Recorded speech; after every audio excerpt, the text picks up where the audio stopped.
Chegamos, um momento para falar absolutamente de saúde, sempre aqui com a presença do doutor Fernando Gomes, que é o nosso correspondente médico. Doutor, bem-vindo mais uma vez. É isso aí, muito obrigado, Elisa, pela apresentação tão calorosa. Sempre. E, bom, vamos trabalhar. Vamos trabalhar, precisamos do senhor aqui diariamente para esse quadro. Então, vamos em frente, hein, com o nosso primeiro assunto, para você que nos acompanha.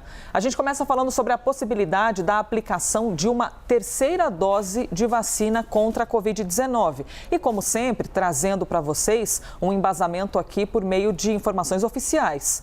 Segundo o Ministério da Saúde e o ministro da Saúde, Marcelo Queiroga, essa dose extra deve seguir o esquema de prioridade da vacinação com o qual nós já estamos habituados, ou seja, primeiro idosos e primeiro profissionais da saúde. Mas disse que ainda aguarda dados científicos mais completos para planejar a aplicação.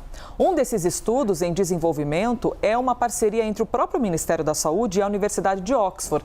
Como é que vai funcionar? Pessoas que já receberam 2 doses da Coronavac vão ser acompanhadas após a aplicação de uma terceira dose, que pode ser de qualquer um dos 3 imunizantes que já são utilizados aqui no Brasil. Assim que tivermos o resultado desse estudo, traremos com toda certeza aqui para vocês. Doutor, alguns países já estão na prática trabalhando, com esse novo cenário. É o exemplo de Estados Unidos, Reino Unido, Israel, França, que já aplicaram, que já anunciaram, aliás, que vão de fato aplicar essa terceira dose contra a Covid-19. Então é um cenário cada vez mais real, né? É muito possível que em breve nós já tenhamos essa aplicação de terceira dose no Brasil. Sim, a preocupação na prática com as novas variantes e com toda a questão de não termos ainda o controle absoluto da situação que a gente está vivendo induz o ser humano, isso é natural, a buscar métodos que venham a proteger a população mais ainda. É lógico que a gente vai precisar ter dado científico, mas por outro lado, se a gente parar para pensar, o dado científico é meio que na prática. Então, é muito curioso a gente imaginar que só vamos conseguir saber se uma terceira dose de fato é importante, é necessária, é eficiente e se faz uma necessidade real no momento, se as pessoas começarem a aplicar a terceira dose. Agora, é lógico, a gente não precisa adotar isso como postura todo mundo ao mesmo tempo. O que acaba acontecendo é que os trabalhos científicos se organizam, a gente observa grupos de pessoas que são então imunizadas com uma terceira dose e verificamos o desfecho. Fazendo sentido, é óbvio que isso vai fazer parte da preocupação de se aplicar a todas as pessoas. Então, assim, essa é a realidade dos fatos, Elisa. A gente sabe que não existe um controle absoluto da situação, mas que a vacina acaba sendo a maior arma que a gente tem contra o coronavírus. Então, o pensamento, a estratégia dessa forma faz parte da nossa preocupação. Sem obviamente, esquecer que isso envolve custo, isso envolve questão de logística, isso envolve questão de distribuição de dinheiro, onde você vai colocar em hospital para tratar pessoas que venham apresentar a situação grave do coronavírus e precisam de recursos, ou investir mais em prevenção, Então, assim, é uma situação que merece um olhar diferente e, obviamente, a preocupação de controlar o coronavírus. E esses estudos só existem porque existem pessoas habilitadas para desenvolvê-los, cientistas, pesquisadores, toda a comunidade médica. Por isso a gente tem de valorizar e muito essa parte da sociedade tão importante para que a gente possa ter acesso a esses estudos e muito mais segurança em campanhas de vacinação.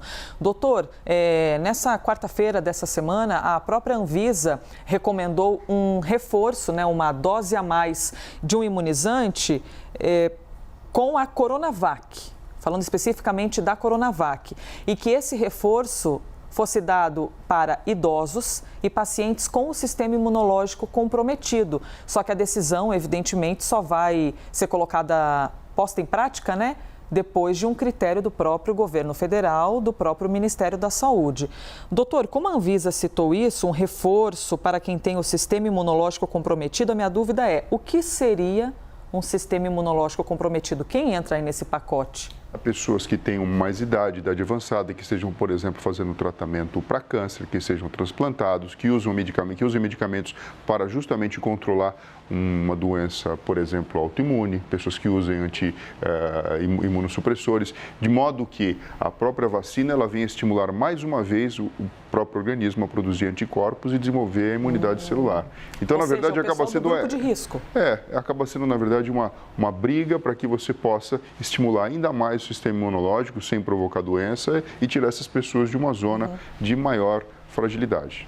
Você quer fazer alguma pergunta? Tem alguma dúvida? Hashtag correspondente médico. Vai lá no Twitter, manda sua questão que eu compartilho aqui com o doutor Fernando Gomes. Doutor, terceira dose seria mais uma ferramenta para tentar frear a variante Delta, ou seja, para deixar as pessoas ainda mais reforçadas, imunizadas contra a Covid-19. Sim, essa é a linha de pensamento do ponto de vista de prevenção e que a gente sabe que acaba tendo um impacto muito maior, além das medidas que nós já sabemos de distanciamento social, uso de máscara e higiene das mãos. Por falar em usar máscaras, eu vou te contar aqui um assunto. Aliás, antes de falar de máscaras, a gente vai destacar um assunto que está no nosso site. Acredite se quiser, todos nós sabemos que erros ocorrem e tal, mas quando a gente observa para esse erro, não tem como a gente não ficar um pouquinho angustiado, né? O município do Rio de Janeiro vacina 44 pessoas contra poliomielite, em vez de Covid-19. Pois é, essa história ocorreu em São João da Barra, no norte fluminense. Segundo a Secretaria de Saúde da cidade, a enfermeira se confundiu com os frascos e aplicou a vacina errada. É isso mesmo, você vai até um posto de saúde, receber a vacina contra a Covid, vai embora achando que está vacinado e depois descobre que, na verdade, foi vacinado contra a pólio. As pessoas que receberam as doses erradas foram, então, chamadas novamente para tomar a vacina certa. Isso deve ocorrer depois de um período de 15 dias. Doutor Fernando, primeiro, recebi vacina da pólio, eu com os meus 33 anos. Isso pode me fazer mal? Não estou na época certa para receber a vacina, que grande problema?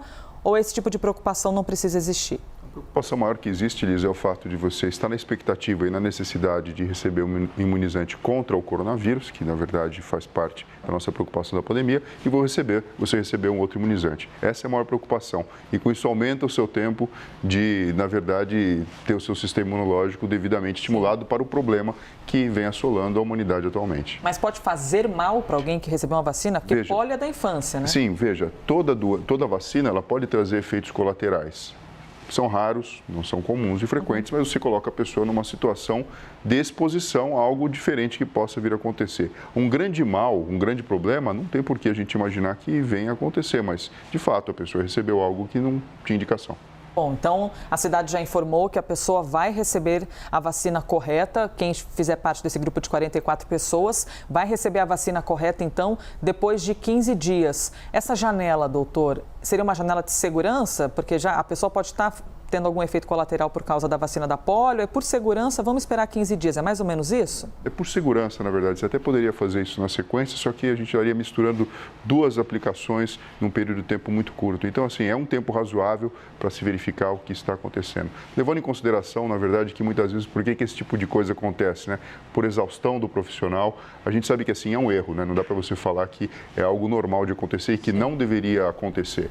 Mas as pessoas são humanas também, têm falhas. Obviamente, as medidas vão ser tomadas, eu tenho certeza, em relação a tudo isso. Mas isso mostra, né, na verdade, que o trabalho em equipe, a importância da multidisciplinaridade na prática médica é 100% importante. É como você chamar uma pessoa pelo nome que não é dela quando você está sonolento. Eu digo para você, obviamente é muito chato, mas não tem uma intenção de fazer mal. Mas aconteceu, então assim é uma situação lamentável. Vamos lá para o nosso próximo assunto, que a gente fala de máscaras. Você já está bastante habituado a usar máscara e nem é o tipo de discussão que a gente tem que entrar aqui se máscara é importante ou não. Já passamos dessa etapa, né, gente? Máscara é importante contra a Covid-19 e não é um achismo, os estudos atestam isso. O governador de São Paulo, João Dória, disse que o item vai ainda ser obrigatório em todo o estado, pelo menos até o fim deste ano. Apesar desse momento de retomada que a cidade e o estado têm vivido durante essa semana, retomada de atividades econômicas sem restrições de horário, o aumento da capacidade de pessoas dentro dos estabelecimentos, apesar de tudo isso, os protocolos que incluem o uso de máscara vão continuar valendo. E já que nós estamos falando disso, é interessante trazer para vocês aqui um estudo recente da Fundação Oswaldo Cruz, que analisou o seguinte: pessoas infectadas por Covid-19, eu até trouxe uma máscara aqui, que eu vou aqui fazer um malabarismo entre segurar a máscara e segurar o celular e o tablet.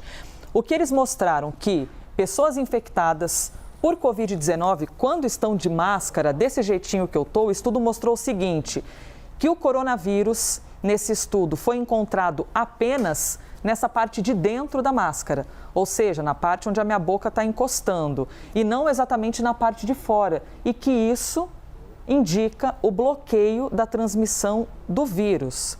Doutor Fernando, então mais um estudo reforçando a importância da máscara e a Fiocruz mostrando que o vírus foi encontrado predominantemente nessa parte de dentro. Isso faz a gente entender na prática qual que é o grande papel da gente utilizar máscara. É lógico que existe algum grau de proteção para o próprio indivíduo, mas a preocupação e a proteção maior acaba sendo para com o coletivo e para com as outras pessoas. Então, utilizar máscara é algo necessário, não simplesmente para você se proteger. Aliás, pelo contrário, né? O que a gente está mostrando é que quem está com problema, ele fica com ele contido e você diminui com isso a chance de transmissão. Olha que interessante, 2 pessoas próximas conversando com menos de 1 metro de proximidade. Existe um risco muito alto de transmissão, porque quando a gente fala, tosse ou espirra, gotículas são liberadas durante o processo natural e ficam em suspensão no ar. Isso faz com que o coronavírus possa, então, passar de uma pessoa para outra. Quando uma pessoa está usando máscara, o risco é alto, porque alguma barreira, obviamente, existe. E aqui a gente está falando da máscara comum que a gente utiliza na rua, como, por exemplo, máscara de tecido, tecido no tecido. E é lógico, se você tiver aqui uma máscara potente, por exemplo, uma N95, alguma coisa assim, isso aqui vai ser menor. Um risco médio, quando a pessoa que está, por exemplo, com o coronavírus, ela está utilizando a máscara, porque funciona exatamente como esse estudo mostrou.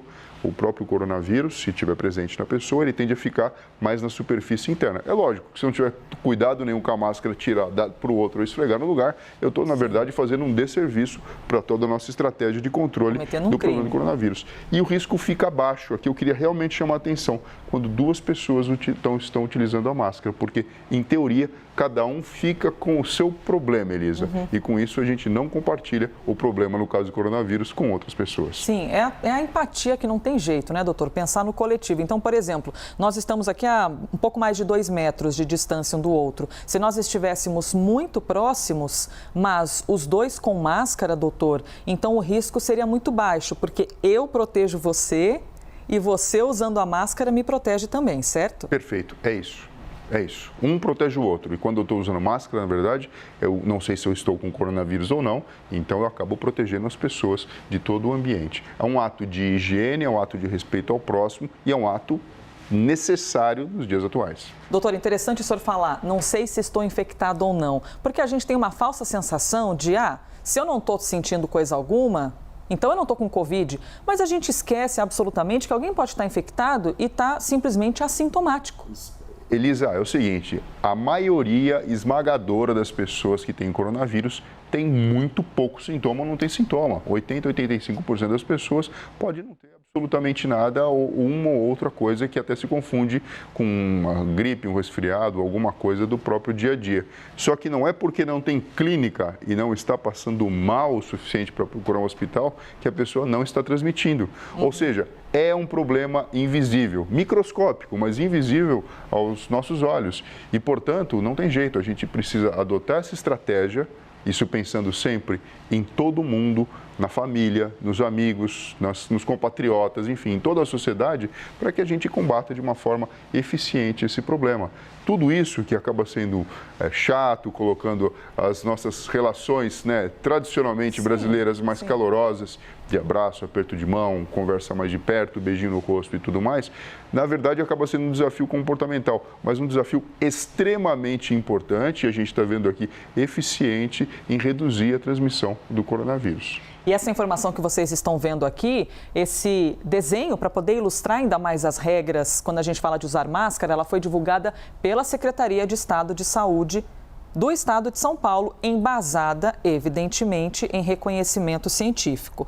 Doutor, o Maurício está perguntando aqui pela hashtag correspondente médico, até uma informação que eu ressaltei agora há pouco, ele perguntou assim, no caso de uma terceira dose, deverá ser do mesmo imunizante? Eu até falei agora há pouco que tem um estudo em parceria do Ministério da Saúde com a Universidade de Oxford, pegando pessoas que tomaram apenas Coronavac e vão receber quaisquer outros imunizantes. Então, todos os cenários estão sendo observados, tanto com o mesmo e quanto recebendo também um imunizante diferente, né, doutor? Exato.